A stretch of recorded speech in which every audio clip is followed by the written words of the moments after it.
Did we gain anything besides devastation, disappointment, heartbreak, and loss? Why is it important to find some sort of meaning from a traumatic event? How can we consolidate? How can we merge so many painful aspects that we endured in these relationships into something that makes us stronger? What can we extract that's useful from these awful experiences?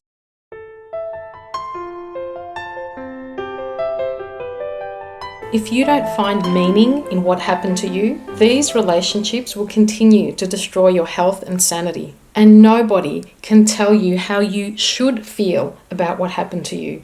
That is something we must decide for ourselves. We decide whether these experiences will make us bitter or whether they can inspire to make us better.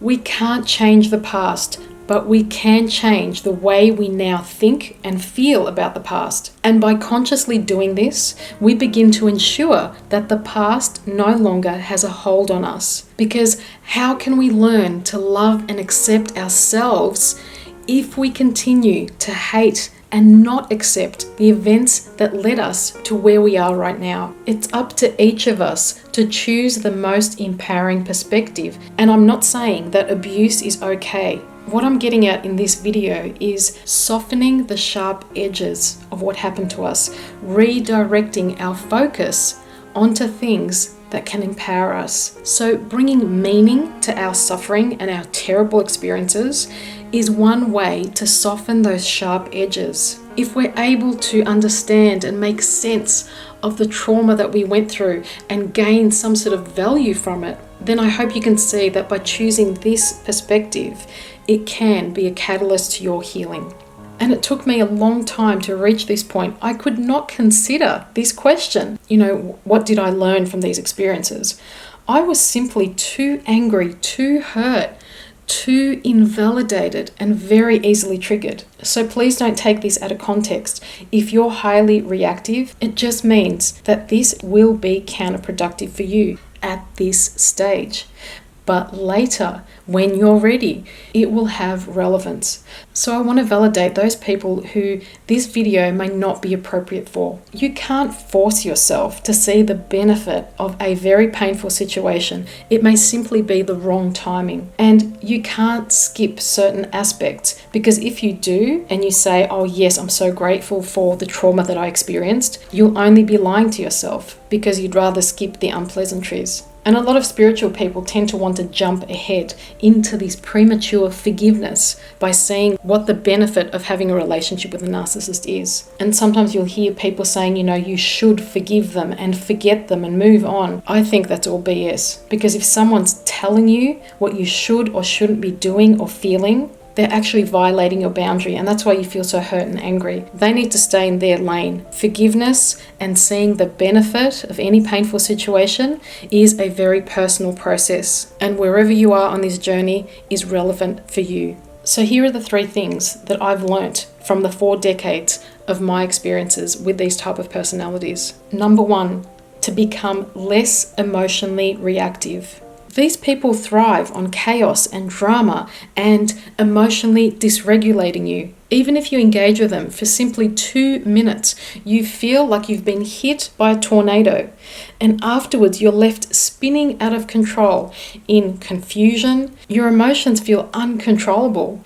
The utter stupidity of most of these engagements just blows your mind, and the unreasonableness, the unaccountability, the utterly ridiculous projections, it really triggers us emotionally, and we often get stuck in these hyper-vigilant states where the tiniest thing, someone's tone, a comment, a remark, triggers our emotions. And after years of decades of this, eventually you see the pattern and you simply arrive at, oh, you want me to react. You thrive on emotionally dysregulating me. You intentionally make inflammatory comments. You intentionally propagate fear. And you actually want me to feel insecure and unsafe within myself in this relationship. You actually don't want peace. You have very little interest in resolving conflict or making amends. And you appear to be resistant to change. And then we go through this mental process I realize that I can't change you, but what I can change is my reaction to you. I can work on being emotionally less reactive. In fact, our sanity often depends on us mastering this aspect. And learning to manage your emotional reactivity will also be very useful to you in other contexts besides surviving this relationship. You'll learn to notice when people intentionally attempt to trigger you emotionally, and you won't get dragged into dramas and conflict like you used to. So this can be really helpful, perhaps at work or online. If we don't work on this, we'll avoid people, we'll avoid life, and we'll be afraid of our own emotions. So here are some things that may be helpful to you in reducing your emotional reactivity. One of those things that really worked for me is consciously getting back into my body, focusing on the sensation of what my feet feel like touching the ground, the feeling of the earth supporting my body weight, noticing the tension in my neck, in my stomach, the longer I expose myself to these kind of interactions. As a naturopathic physician, I relied heavily on the use of nervous system restoratives, herbs that nourished my frazzled and exhausted nervous system. Also, nutritional medicine and supplements that soothed my depleted body because of that unrelenting stress and chronic hypervigilance that often takes its toll. If our body is undernourished or pushed to a limit, our emotional state will be very difficult to balance. So a big part of lessening that emotional reactivity will depend on the way we take care of our physical body. In these relationships, we cannot disregard our physical health as not having a tremendous effect on our psychological balance. We learn to start seeing ourselves more holistically. Another empowering perspective that I learned was to see my emotions as messengers, view them with curiosity and less judgment. You could say to yourself, "Oh, that's interesting. I feel anger at this moment. What could it mean? Does it indicate that I'm in a threatening situation?" Anger is an internal alarm letting us know that something's not right. Perhaps our boundaries have been violated. And anger can also be a habitual reaction. So if we are constantly triggered into anger, we may need to take some time to investigate our underlying feelings further. And perhaps the result of our internal self-examination may lead us to discover that anger and sadness are two sides of the same coin. Every emotion is relevant and it has a message.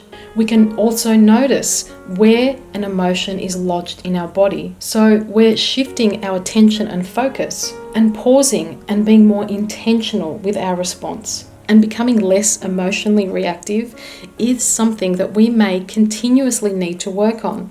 So don't be hard on yourself if you react. Acknowledge the fact that change happens incrementally.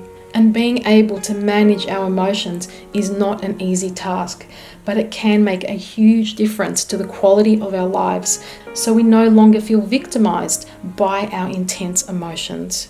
I remember when I was younger how the thought of being able to manage my emotions instead of fearing that my emotions were controlling me, it seemed virtually impossible. And being a highly sensitive empath, and I use those terms with caution now because I don't particularly like labels, but I remember being so inspired by certain people that I observed who seemed cool, calm and collected no matter how chaotic a situation got. Whether it was a confrontation, even a personal attack, some people just amazed me with their ability to manage their internal state in such a graceful and respectful manner.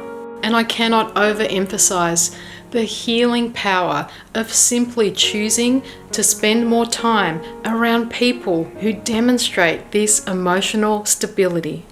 Number 2, I think this is the second most important thing that I learnt from these relationships, is to be discerning with my empathy. Undifferentiated empathy can be dangerous. After repeating enough of these exploitative relationships, we very reluctantly begin to wonder whether compassion does have a dark side. It almost feels like there's a gap in our education. Perhaps we missed some sort of important instructions about setting limits with our compassion and empathy.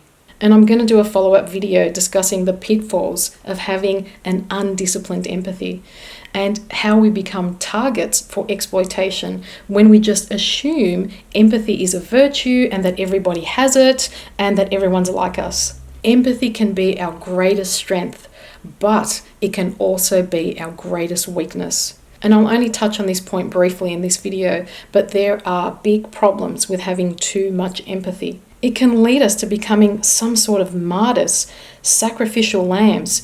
People lose respect for us when we're physically and emotionally depleted from our compulsive empathizing. We can get so carried away with our empathy for the wrong people that we don't recognize when our empathy enables toxic behavior or blinds us to the parasitic nature of certain relationships. And the third thing that I learned is letting my no mean no. If your no can be negotiated, or if someone can talk you out of a boundary that you've set for yourself, then we lose respect for ourselves. We begin to mistrust ourselves. So a painful thing that we often learn is that no is a complete sentence.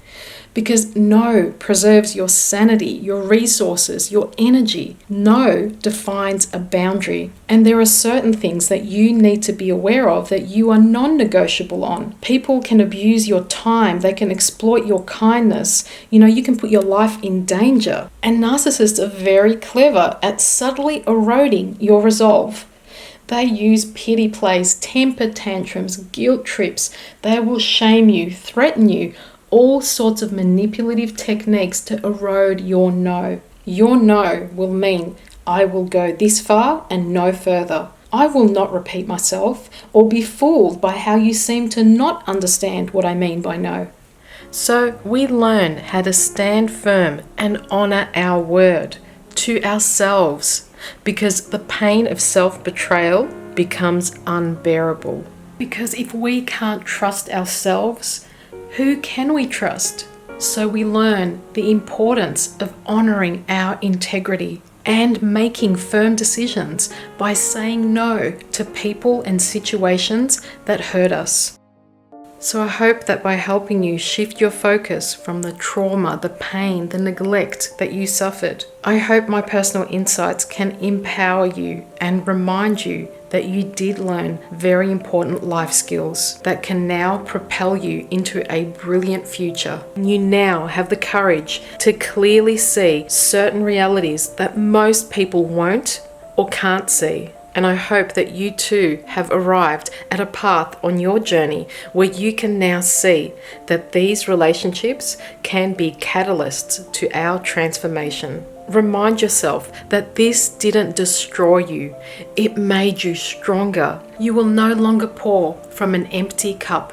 And that as a result of these very painful lessons, you are now much better equipped into being of service to humanity.